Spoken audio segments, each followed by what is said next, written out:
Stories have power. Mankind has told stories since we developed language, and this act of sharing knowledge in a way that is easily understood has the ability to reshape public discourse and transform the world. But for 200 years, we've been telling ourselves the story of nature as merely a source of goods to be exploited, and this process has created some problems for ourselves. We told ourselves that the atmosphere was abundant and could handle the burning of fossil fuels. We told ourselves that the water was a disease-carrying nuisance, so we paved over all of the soft surfaces.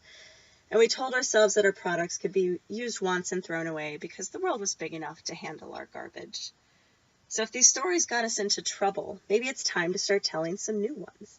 Stories that are less about dominating and exploiting nature to one of learning from her. And if we can fundamentally change how we think about natural systems, we can start to address the challenges in our own systems and start to create buildings, communities, and cities that perform as well as the ecosystems they inhabit or replace. Because after all, the life around us has had millennia to adapt to the same constraints and abundances that we face. And they have used these challenges as an opportunity to thrive where no one else could. And what if we could do the same? So here's an example of a new kind of story. It's a story of a raindrop that falls in two very different areas, the forest and the city. And by comparing and contrasting our built versus native environments, we can begin to understand the changes that we can make to create cities that more closely emulate the inherent sustainability and resilience of natural systems. So a single drop of rain starts in the sky and then it falls fast and hard, hitting the tops of leaves of the forest canopy where it breaks apart and it slows down. And then the daughter raindrops fall slower and softer until they hit another leaf in the understory and they break apart and slow down and travel further and further through the layers of the forest over and over until they rest on the leaves to evaporate and cool the ambient temperature, or travel into the soil to be pulled up and released into the air once more. This process of breaking apart and slowing down the water so that it can be held on site is the opposite of how we handle water in the built environment. Because a drop of rainwater that lands in the city is a very different story. Instead of landing on many surfaces and being absorbed by the soil, it lands hard on a roof or road, travels in a fast current through gutters and curbs and speeds up as if on a roller coaster, picking up leaves, debris, trash, chemicals, topsoil, and washing them all away. Faster and faster still, it travels at breakneck speed until it reaches sometimes a water treatment facility, but then a river, and eventually the ocean. It has fed no one. It has polluted the river and the ocean, and it has drained the fertility of the soil. Water left on site feeds an ecosystem, but water lost to runoff feeds no one. But there's hope. We can change how we look at our native and built ecosystems and start to see buildings as trees and our cities as forests. Instead of creating challenges for ourselves, our buildings can begin to produce these services just like ecosystems do.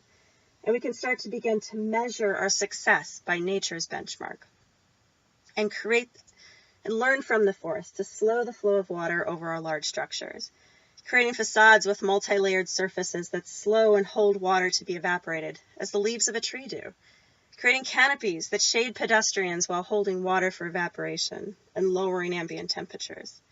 Maybe we could even remake the Willis Tower in nature's image, but we can't stop there at just water.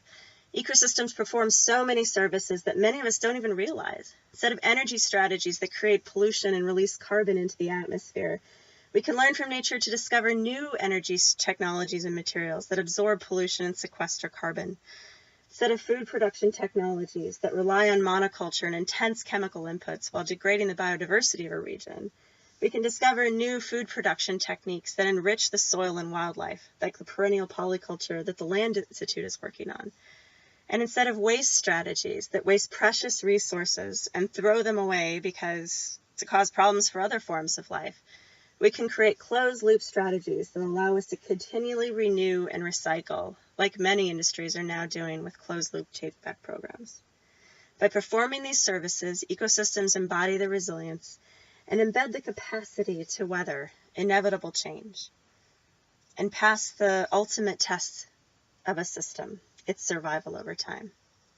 By learning from nature's strategies, we can begin to stop propping up the old brittle systems and start to adapt as conditions change, ensuring the survival of our own systems over time.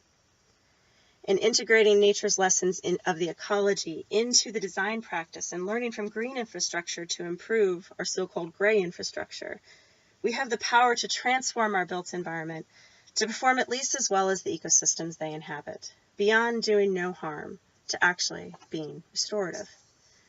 And this is the goal for a bold new initiative that Biomimicry Chicago is in the process of catalyzing and developing, which we call the Prairie Project.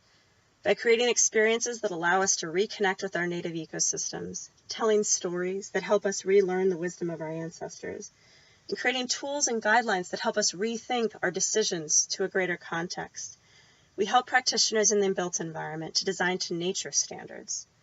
Through this process of both igniting the imagination as well as creating benchmarks and metrics to measure our success, we can create the conditions that allow our buildings, communities, and cities to truly emulate life at a deep level, creating conditions conducive to life for all inhabitants.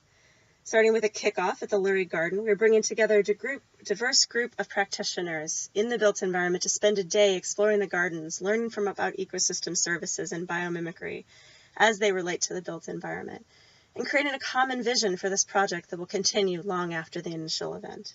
So please join us by connecting with us and tell us the stories of your place, where you live, where you work, where you have fun. And tell us what you think we can learn from each other and from nature by sharing them with each other. Visit us at any of our social networking sites. Thank you.